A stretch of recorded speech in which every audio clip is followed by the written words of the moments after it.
Şimdi bu anlaşma yapılan bu mutabakat, açıklanan maddeler, konuşulanlar birçok açıklama da tabii geliyor.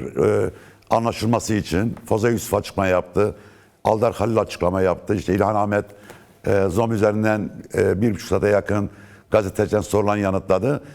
Sen bize yorumlar mısın? Bu mutabakat ilk anlamda ve önümüzdeki süreçte neye tekabül edecek? Yani özellikle ilk başta şunu söylemek istiyorum. Bu anlaşma veya varılan mutabakat bir uzlaşı zemini, ortaklaşma. Öncelikle sizin de belirttiğiniz gibi yani 6 Ocak'tan itibaren başlayan saldırı sürecinde ve en son Cizire ve Kobani bölgelerine dönük gerçekleşen kuşatma harekatı karşısında özerk yönetimin ilan etmiş olduğu seferberliğin ardından tüm Kürdistan ve dünyada ortaya çıkan Kürt ortak refleksinin bir ürünüdür. Öncelikle bunu belirtmek gerekiyor. Yani gerçekten çok ciddi bir konsept Rojava üzerinden, Kürt halkı üzerinde vardı.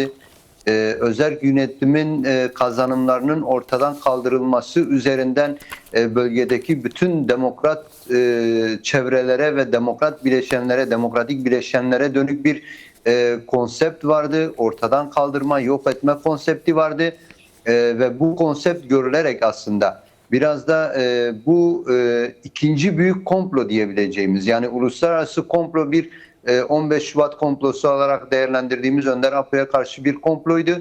Ve ikinci büyük komplo olarak değerlendirebileceğimiz 6 Ocak komplosuyla beraber ayaklanan Kürt halkı ve yine Kürt halkı etrafında kenetlenen dünya enternasyonal ve demokratik güçleri bugün geldiğimiz aşamada bu konsepti bir nebze de olsun boşa çıkarabilmişlerdir diyebiliriz. Öncelikle bunu belirtmek istiyorum ve bu güçle aslında bugün bir masada bir güç ortaya çıkmışsa, bugün masada bir uzlaşı zemini ortaya çıkmışsa, bu ortaya çıkan sinerjinin, ortaya çıkan enerjinin, ortaya çıkan gücün, irade gücünün bir yansımasıdır sahaya yansıyan durumuyla. Öncelikle bunu belirtmek istiyorum ve bu seferberlik çerçevesinde, yani Güney Kürdistan'da bugün Süleymaniye kendinde 100 binlerin yürüdüğünü gördük. Yine bugün Kuzey Kürdistan'ın birçok kentinde 10 binlerce insanın, 100 binlerce insanın Rojava'yı sahiplenmek, Rojava'daki kazanımları korumak adı altında yürüttüğü mücadeleyi gördük ve bütün bu mücadeleler aslında bugün açısından meyvesini vermiştir. Bir nebze de olsa komployu geri adım atmak zorunda bırakmıştır diyebiliriz ki bu noktada bugün İlham Ahmet'in yaptığı açıklamada da aslında dile gelen bazı hususlar vardı. Özellikle bu direniş çerçevesinde, bu direniş ortaya çıkana kadar uluslararası güçlerin pozisyonuyla direniş sergilendikten sonra, direniş kararı alındıktan sonra bütün dünyada, özellikle de Kürdistan merkezli gelişen serhildanlarda o açığa çıkan iradenin bu güçleri nasıl taraf değiştirmek veya yön değiştirmek zorunda bıraktığının aslında ifadesiydi İlham Ahmet'in dile getirmiş olduğu şeyler. Özellikle Amerika'nın bu süreçte bazı açıklamalarla negatif rol oynadığını dile getirmiş olması ve daha sonrasında bazı Amerika kamuoyunun ve Amerika'daki bazı yetkililerin, senatörlerin devreye girmesiyle aslında bu sürecin tersine döndüğüne dönük de bir yaklaşım oldu ve buna zorlayan aslında Kürt halkının ve dostlarının direnişiydi. Öncelikle bunu dile getirmek gerekiyor diye düşünüyorum. Evet. Şimdi tabii şöyle bir takım değerlendirmeler de var. İşte bu anlaşma metninde bazı tartışma noktaları da var. Kürtler açısından bu anlaşma 10 Mart'tan geri bir adım mıdır 10 Mart anlaşmasından, yoksa 10 Mart'ı tamamlayan bir durum mu ortaya çıktı? Tabii öncelikle şunu söylemek gerekiyor. Gerek Kürtler açısından gerekse de özerk yönetim bileşenlerinin tamamı açısından özellikle Baas rejiminin yıkılması ardından yeni çıkan hükümetle, ortaya çıkan geçici hükümetle, Şam'daki geçici hükümetle yapılan diyalogların tamamında, yapılan anlaşmaların, imzalanan belgelerin tamamında ana çerçeve aslında yeni bir Suriye'nin kuruluşunda ademi merkeziyetçi bir yapıyı talep etme eksenindeydi.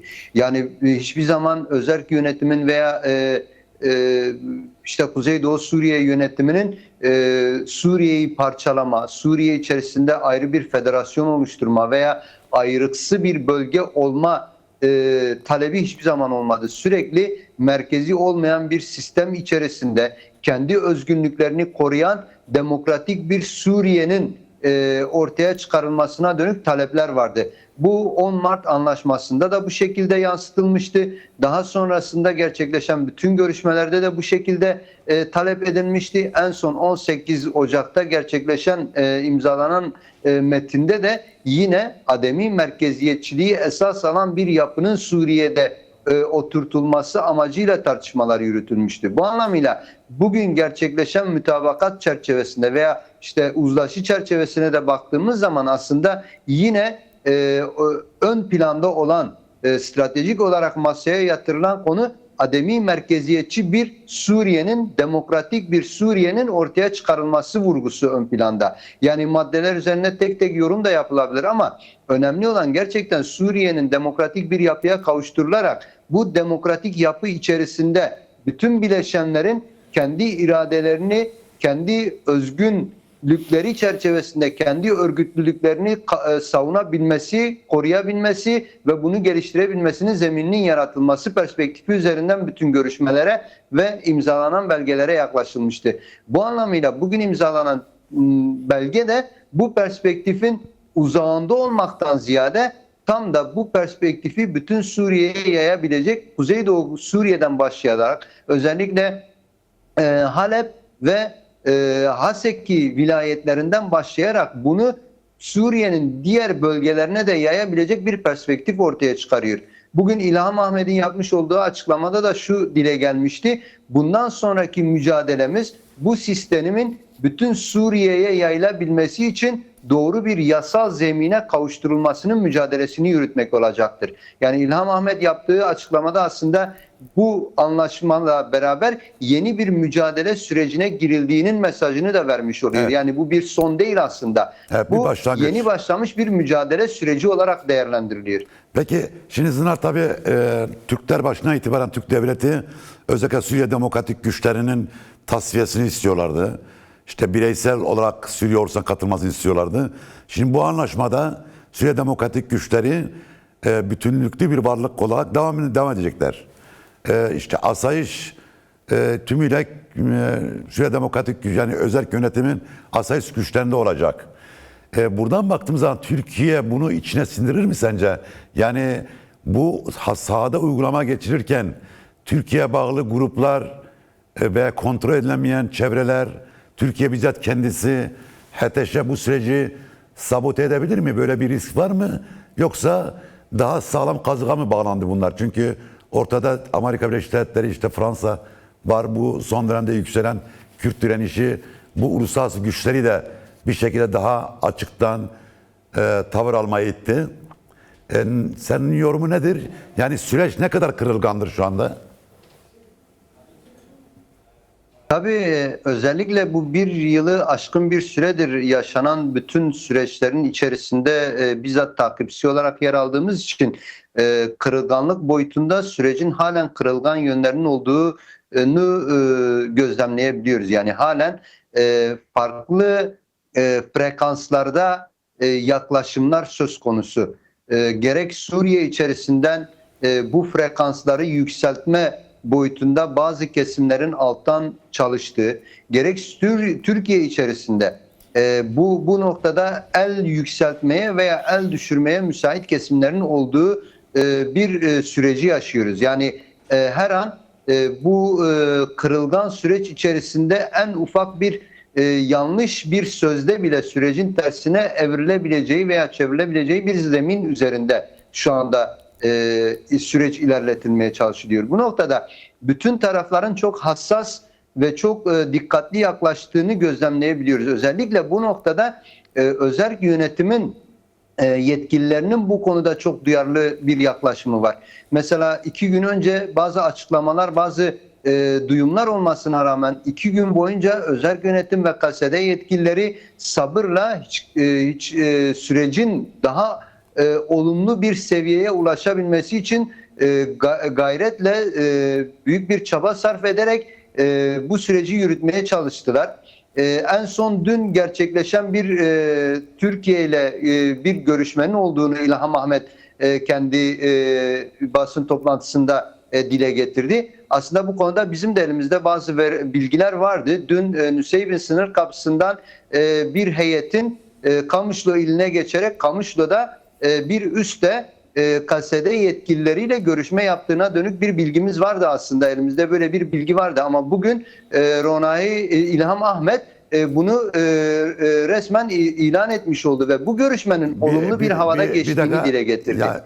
Yani özellikle bu çok önemli bir bilgi. Yani dün Nusaybin sınır kapısından bir Türk heyeti geçip bir yerde Suriye Demokratik Güç'te yetkililerle görüşme mi yaptı dün? Evet, bunu İlham Ahmet zaten kendi basın toplantısında dile getirdi. Dün Türkiye yetkilileriyle bir görüşme yaptıklarına dair bir açıklamada bulundu. Biz bunun Kamışlı'da olduğunu sanıyoruz. Yani öyle bir heyetin Nusaybin sınır kapısından Kamışlı'ya geçtiği bilgisi elimizde vardı. Bunun böyle bir görüşmeyle sonuçlanmış olduğu kanısındayız. Tabii bu işte özellikle İlham Ahmet'in de belirttiği gibi olumlu bir havada geçmişti. Yine bugün yapılan bazı açıklamalar oldu. Dün basına yansıyan fakat inkar edilen bazı durumlar oldu. Özellikle Türk güçlerinin, Türk askeri güçlerinin Serikani hattından çekildiğine dair bazı bilgiler dolaşıma sunulmuştu. Daha sonra her ne kadar bu bilgi yalanlanmış olsa da bugün yapılan açıklamalarda aslında hem Afrin'den hem de Serikani'den Türkiye devlet güçlerinin çıktığı ve çıkacağına dönük bazı açıklamalar oldu. Özellikle İlham Ahmet de kendisi yaptığı basın toplantısında bunu dile getirdi. Bunun üzerine özellikle Afrin ve Serikani'den göç etmek zorunda kalan yurttaşların da tekrardan kendi evlerine dönebilme zemininin bundan sonra en kısa sürede yaratılacağına dönük bazı açıklamalar oldu. Yani özellikle Afrin'e dönük şu anda Türkiye'nin o alanı boşalttığına dönük açıklama yaptı İlham Ahmet. Türk yetkililerin bunu kendilerine ilettiğini söyledi. Yine Serikani'ye ilişkin de önümüzdeki günlerde Türk güçleri tarafından boşaltılarak göç etmek zorunda kalanların yerlerine dönebileceğinin garantisinin verildiğini söyledi. Yani böylesi bir açıklama yaptı İlham Ahmet tarafından. Tabii önemliydi. Bence bu açıklamalar, bu görüşmeler yine Türkiye kanadından bazı açıklamaların sürecin olumlu yönde ilerleyebileceğine dönük bazı mesajların verildiğini görüyoruz. Bu anlamıyla tabii kırılgan bir zemin olsa da her an her riskin ortaya çıkabileceği bir ortam içerisinde bulunsak da önümüzdeki süreçte daha fazla uzlaşı zemininin gelişerek sürecin ilerletileceğine ve pratik boyutta da özellikle belirtilen Amerika ve Fransa'nın gözetiminde bu sürecin daha olumlu bir şekilde yürüyebileceğine ilişkin gözlemlerimiz var. Bunu belirtebiliriz. Evet. Peki bundan sonraki sürecin sağlam yürümesi, yani bu anlaşma metninde yer alan maddelerin bütünüyle uygulanması, ki belki de başka kamuoyuna açıklanmayan anlaşmanın başka yanları da vardır diye düşünüyorum. Şu andaki Kürtlerin bu direnişi nasıl rol oynayabilir? Çünkü yarın da Avrupa'nın, dünyanın birçok merkezinde yani hafta sonu olması itibariyle yarın ve pazar günü çok büyük kitlesel eylemler planlanıyor, yapılacak. Bu eylemler şu anda yapılan, sürecek ve sürmesi gereken bu eylemler nasıl bir etki yaratıyor bu sürecin daha sağlam yürümesi açısından? Yani süreç açısından dediğim gibi az önce de belirttim. Yani bugün gelinen nokta aslında bu direnişin bir ürünüydü, meyvesiydi. Bugün Rojava Kürdistan'ına yönelik gerçekleştirilen saldırıların bir noktada geri püskürtülüyor olması, diplomatik ve siyasal yollarla askeri müdahalelerin önünün alınıyor olması aslında ortaya çıkan Kürt iradesi ve Kürtlerin dostlarının Kürtler etrafında birleşmesinin bir sonucudur. Tabii az önce de verdik. Yani bu süreç halen riskleri kendi içerisinde barındıran, kırılma noktaları olan bir süreç olarak devam ediyor. Bunu garantileyecek olan az önce belirttiğimiz gibi belki garantör ülkeler olabilir, Amerika'sı olabilir, Fransa'sı olabilir, farklı güçler olabilir. Arada diplomatik veya siyasi baskı araçları olarak o kendilerini gösterebilirler. Ama biz şunu da fark ettik ki aslında bu güçler kendi stratejileri çerçevesinde Kürt halkına, demokratik güçlere dönemsel ve taktiksel yaklaşıyorlar. Kendi çıkarları çerçevesinde yaklaşıyorlar. Ne zaman, nerede verdikleri sözleri hiçe sayacakları veya geri dönecekleri belli değil. Bu anlamıyla halkların kendi iradelerini korumasının tek yolu, halkların kendi kazanımlarını korumasının ve ilerletmesinin tek yolu kendi gücünü ortaya koyabilmesidir.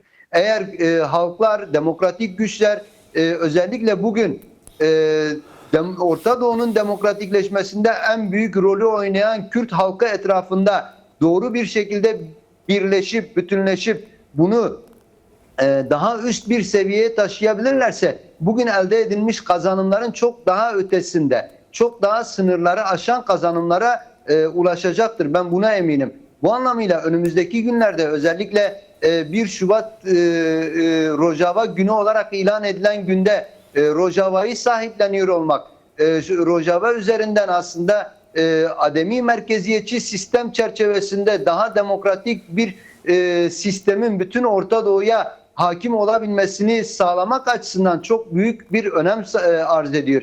Eğer bu sahipleniş ne kadar güçlü olursa, bu sahipleniş bütün dünyada ne kadar yankı bulursa Orta Doğu'daki sahipleniş de, Orta Doğu'daki ilerlemeler de önümüzdeki süreçte Irak'ta ve Güney Kürdistan'da ya da İran'da, Rojava Kürdistan'ında oluşabilecek herhangi bir tehlikenin de önünün bu şekilde alınabileceği kanısındayım. Yani evet, güçlü bir sahipleniş, güçlü kazanımların önünü açacaktır, bu kanıdayım. Peki SDG ile Suriye Demokratik Güçler Şam hükümeti arasında varılan anlaşma bizzat Rojava Kürdistan'da hem halk hem asayiş hem de savaşçılar arasında nasıl karşılandı? Yani bir rehavet ortamı mı var yoksa herkes tehlikenin farkında, hala tehlike ciddi şekilde devam ediyor, herkes olduğu yerde mi?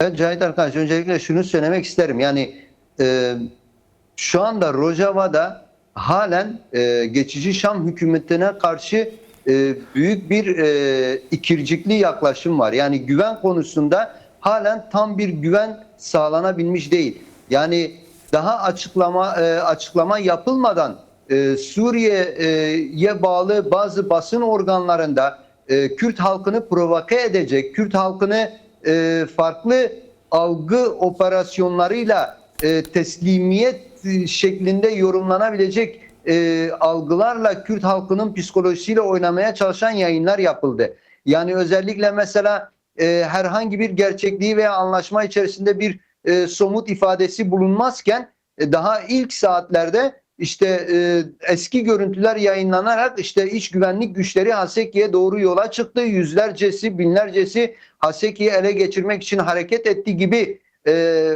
provokatif haberler yapılarak aslında bölge halkı mevcut direnişinden geri adım atılmaya çalışıldı. Yine bazı isimler ortaya atılarak özellikle Kürt halkının katliamında eli bulunan insanlar gündemleştirilerek, onlar sanki bölgeye atanacak isimlermiş gibi dile getirilerek Kürt halkının hassas sinir uçlarıyla oynanmaya çalışıldı. Bu geçtiğimiz birkaç saat içerisinde.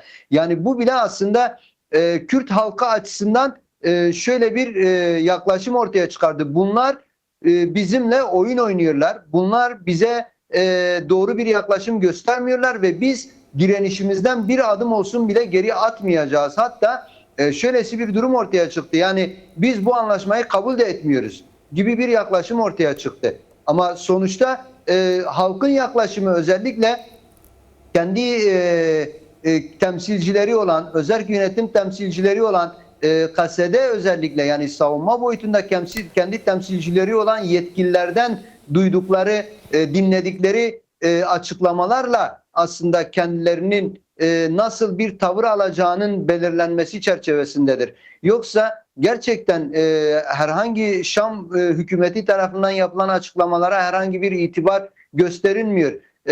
Özellikle bu anlamıyla böyle öyle bir duyarlılık, öyle bir hassasiyetin olduğunu belirtebilirim ve şu anda da halen şu saatte de bölgedeki halk, özellikle seferberlik düzeyinde bölgeye gelen Kuzey Kürdistanlı ve Güney Kürdistanlı halklarla beraber yine buradaki halkla beraber bütün Kürdüyle, Demokrat Arap çevreleriyle, Süryanileriyle direniş mevzilerinden halen vazgeçmediklerini gözlemliyoruz.